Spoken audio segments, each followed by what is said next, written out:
پاشەوەی لەم ساڵدا چەندین شەپۆلی بارانی بەڕەحمەت هەرێمی کوردستانی گرتەوە بەراورد بە چەند ساڵی ڕابردوو بڕێکی زۆر باران لە تەواوی ناوچەکانی هەرێمی کوردستان باری.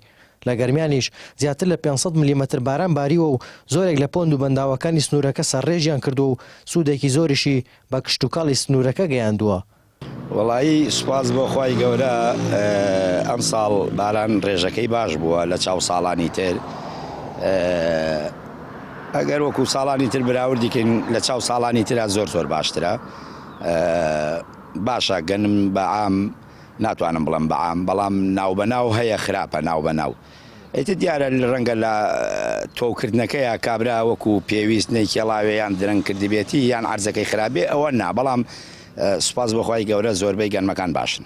ئەم بارانبارینە زۆر باشە، بەڵام لە ئێستا یعنی ئەگەر ئێستا باران بوارێت باش نییە. لەم کاتای تر کۆتایی بارانە لەبەرەوەی دانەوێڵە و خەلە و جۆ و گەنم ئەمانە بە تایبەتی شیرەی تن کردووە، کاتی درەوە، یعنی تر کاتێتی کە درەوی کەیت بارانەکان زۆر باش بووە. یعنی پێشبینی ئەەکەین ساڵی وام من بە تەمەنی خۆم من 36-37 ساڵ تەمەن ساڵی وام نەدیە نەمدیوە. ماشەڵڵا بارانی زۆرمان بەوباریوە، ماشەڵڵا زۆر باش بووە ئیمساڵ. سنووری گەرمیان یەکێکە لەو ناوچانی بەگشتی کەشوهەوایەکی وشک و گەرمی هەیە. وەرزی زستان و بەهاری زووتر کۆتایی پێدێت، بەڵام لەم ساڵدا لە گەرمیان زستان و بەهار تا ناوەڕاستی مانگی ئایار درێژەی کێشاوە. ئەندازیارێکی کشتتوکاڵیش باس لە سوودەکانی بارانی ئەم ساڵ دەکات لە سنووری دارەی گەرمیان. لە شوێنێکا سێرەکەی بارانێکی زۆر ڕێبارێ بە بەردەوام کاریگەری لەسەر جۆرێ بەروبوومەکە، بەڵام دوجار سێرەکەی کاریگەریەکە ئەڕاتەوە. بۆ ئێمە ئەومان لە بیر نەچیە کارەساتی سروشتیمانەیە و کارەساتی دەستکردمانەیە. جار وهەیە لافاوەکە ئەبێتە دە کارەساتێکی سروشتی، ئەوە واقع.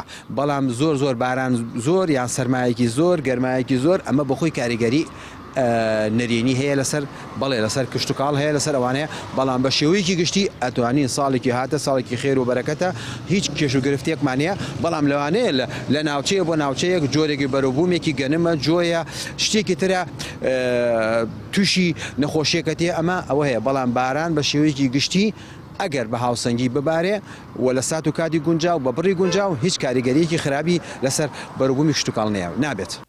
ڕێژەی بارانی ئەم ساڵ لە هەرێمی کوردستان لە چەندین ڕووی جیاوازەوە سوودی گەیاندووە. ژینگە و کشتتوکاڵی گەرمیانیش یەکێکە لە دیارترین ئەو نمونانە.